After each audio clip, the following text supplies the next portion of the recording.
sanctuary, holy ground, base. Hello there. Good morning, good afternoon, good evening, good night, and good day to you. I am Ade Anifowoshe, aka Life Coach Ade. I'm in my space, and I find myself thinking right now. I do know, but I was thinking, why don't I come here regularly? But does it really matter? I am here now, right? Sometimes we question ourselves, maybe even judge ourselves regarding something we think we should do more of at a time that we're actually doing it. Crazy. Because it doesn't matter that we didn't do it. What matters is now that we are doing it.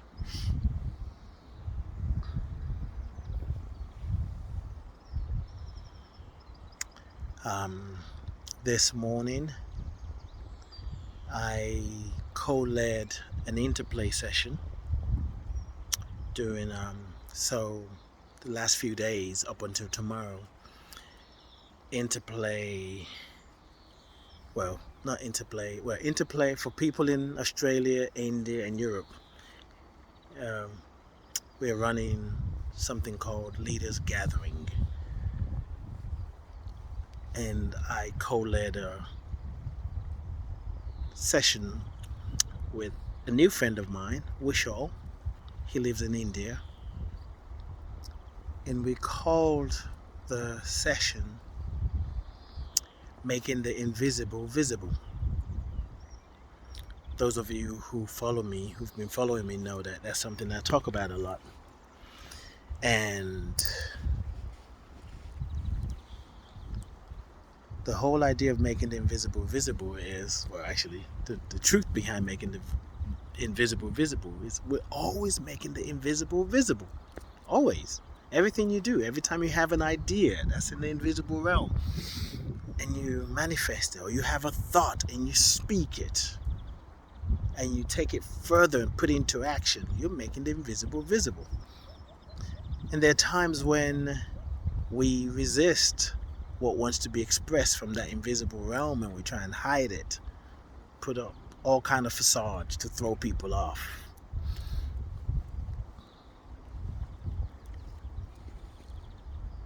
And that's really what we're here to do. We're here to make the invisible visible, and we're always doing that, but there is something about doing it consciously. Like even during the sessions today, the session that I co-led, especially at the beginning, there was some anxiety about, oh my God, we were going to do it this way. We didn't plan to do it this way. That's not what we were going to do. And I was getting caught up in that. But I brought myself back to the center by saying, well, I'm being given an opportunity and receiving an opportunity to see an invisible way of being. And now that is visible to me. What am I going to do with it? Am I going to judge myself? Am I going to judge what's going on? Or am I going to make space for it?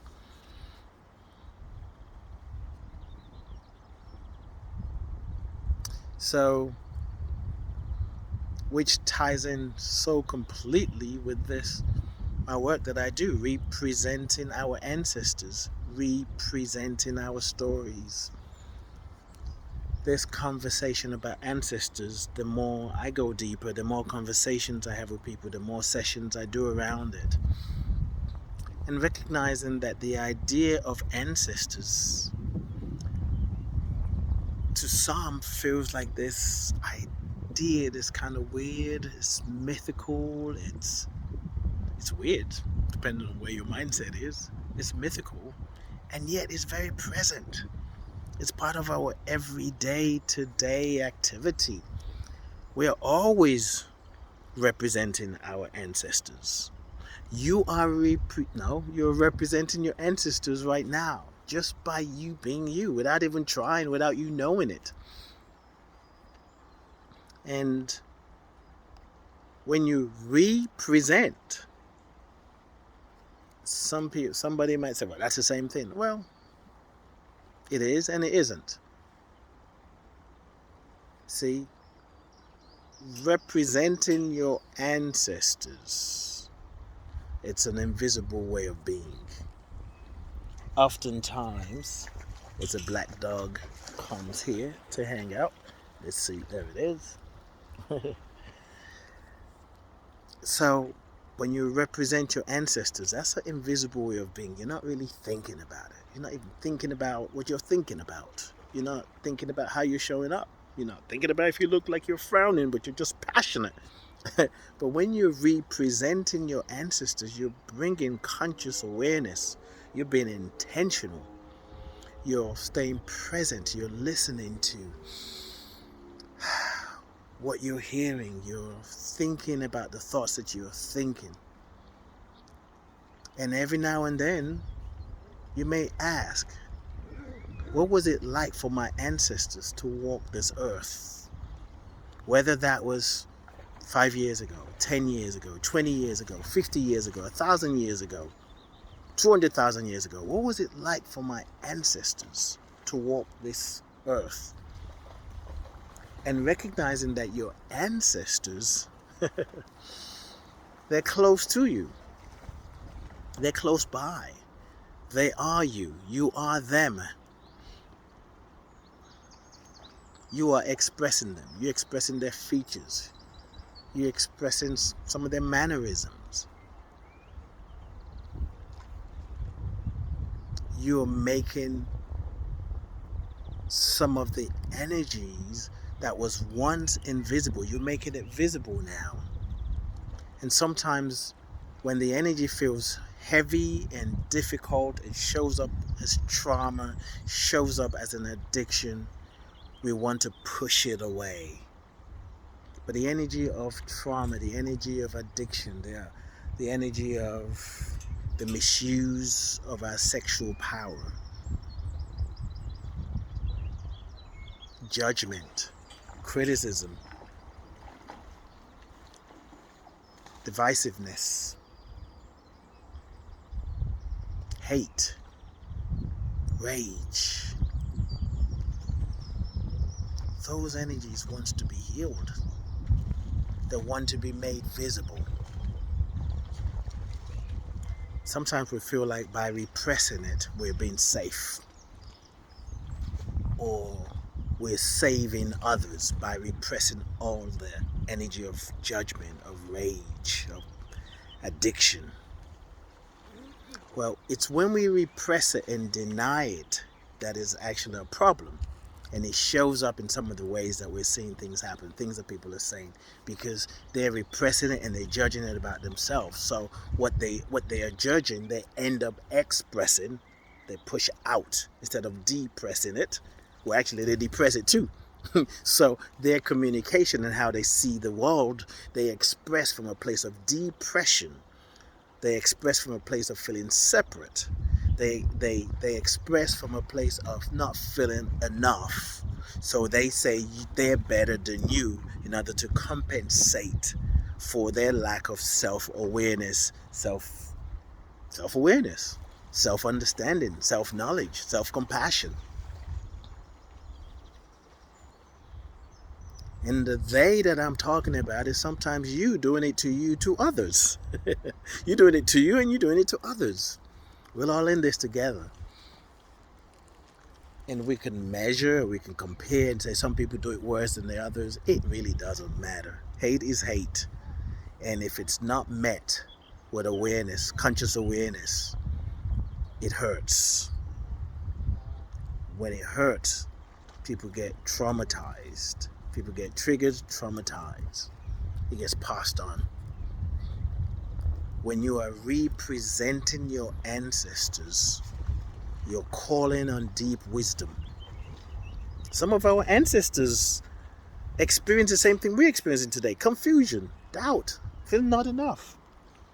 And there are those who experienced the fullness of life. the fullness of their creative nature. They experience the Creator, the great I am, in the way they moved through life.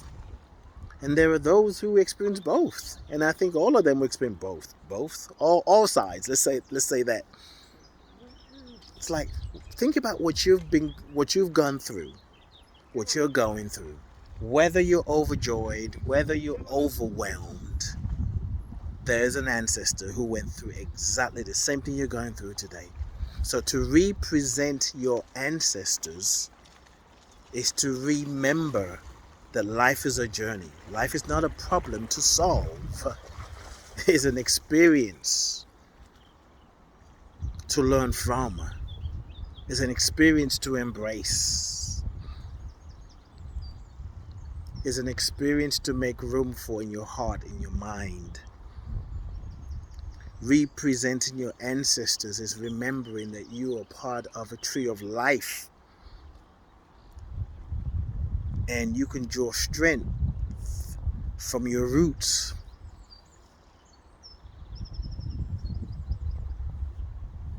Sometimes your ancestors are your spirit guides.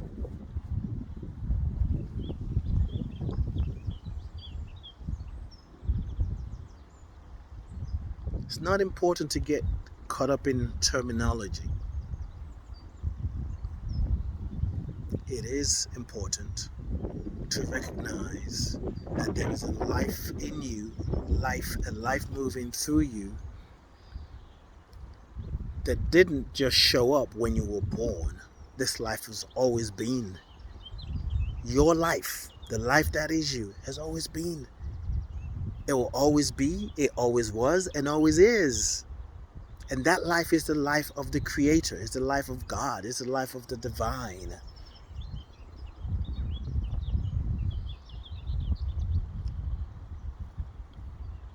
And there are those who walked this plane, this planet, this planet, because there are many planes, right?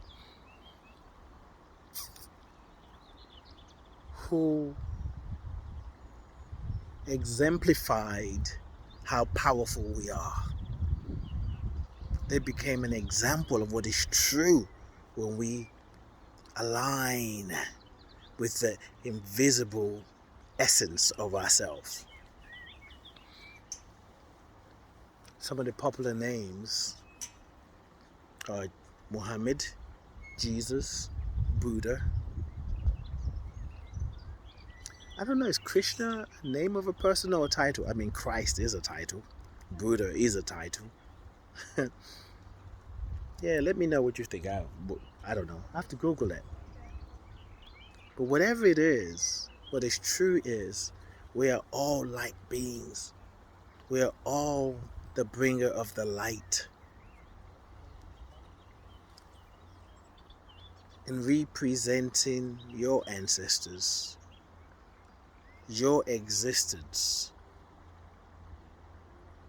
is all about making the invisible visible.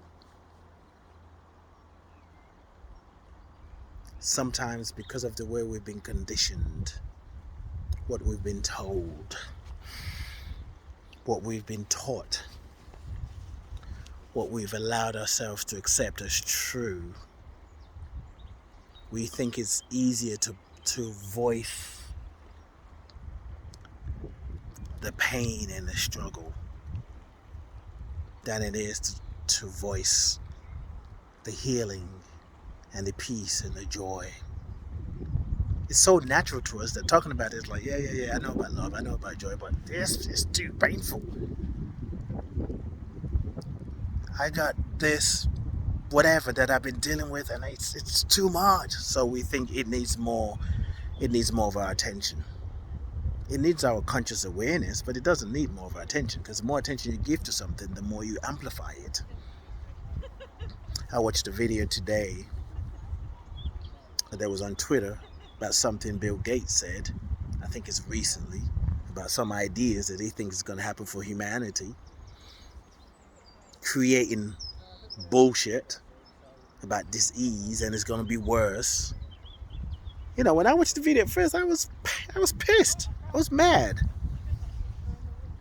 But then I thought, okay, he ain't powerful than me. He's not powerful than you. And we need to just debunk the illusion of accepting that because people are financially rich, or we think they have more money than us, make them more powerful. No, they might have more influence, but I'm telling you, one with God is a majority. Your influence from a place of alignment, it's far powerful. And that what happens when you come in from a place of alignment, you may not be on the news, you may not be on Twitter or on Instagram, but the people you're touching, oh, you're making an impact. And then they take that energy, that vibration, and spread it. It's like watching a good movie. Listen to a great song. We may not see it or hear it on the radio, but friends and lovers and co-workers like, listen to this song. This shit is lit. And then the person who did the song, because they didn't get the kind of contract they wanted, they do concerts in little small places, right? And people are singing along and they're like, oh my God, you know the song? And they're touched because one with God is a majority, one in alignment with the truth. Representing our ancestors opens the pathway, opens our heart and mind to represent our stories. To represent the story and the stories. There's so much more about you. There's so much more about me. There's so much more about us. We're far more powerful than we allow ourselves to express. And in reconnecting with your ancestors, however you do it, whether it's by having an altar, whether it's about calling their name every day, every moment, or when you find yourself stuck, or when you're creating something beautiful, whether you light a candle, maybe you lit a candle last week and then you're going to do another one next week because you're in a place where you can't light the candle. It doesn't matter. What matters is that you're aware that you are part of something greater. So no matter what you're going through and growing through, you're good. And there are many teachers out there, many courses, many workshops, podcasts, including what I offer. I want to just say to you, listen to your spirit and go where you're led. Maybe going within yourself and trust what you know and live what you know and speak what you know and share what you know. And it might be looking for a teacher. If you want to work with me, I'm available. lifecoachade.com, lifecoachade.com. Though it says life coach, yes, it's not your usual coach. It is transformational session, and I pull on the resources, the tools that I have. We may in a session talk about your ancestors, which brings clarity to what you're dealing with today. Sometimes it could be just tasks, strategies to do to get to a certain point. You may come wanting to talk about your relationship and we end up talking about your job, and it would lead you to exactly where you need to be. I've had people come and talk about something else and we end up talking about their romantic relationship, and it's like, oof, I did not plan to have this conversation. Actually, I made a choice not to talk about this, but how did we even end up here? Because Spirit knows, God knows, life knows, your ancestors knows, and they want the best for you. They want you to heal. And speaking of working with me, this Thursday, May 26th, 2022, I am offering another session representing your ancestors. Join me. Make time to be there. We're going to use names, your names, to connect with deep wisdom, to tap into answers. The answers to everything that you're going through and growing through that is in the past, not in the future. We often look for the answer. Maybe the next moment will bring us the answer. Maybe the future will give us the answer. Maybe next year I'll be better. No, the answers that you're looking for your healing, for clarity, is in the past. You want to know more about that? Join me. May 26th, 2022. It is 7 p.m. Eastern. And how do you find out more about it? Thank you for asking. Go to bit.ly/your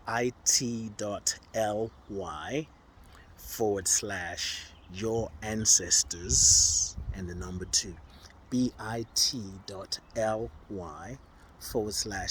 ancestors and the number 2.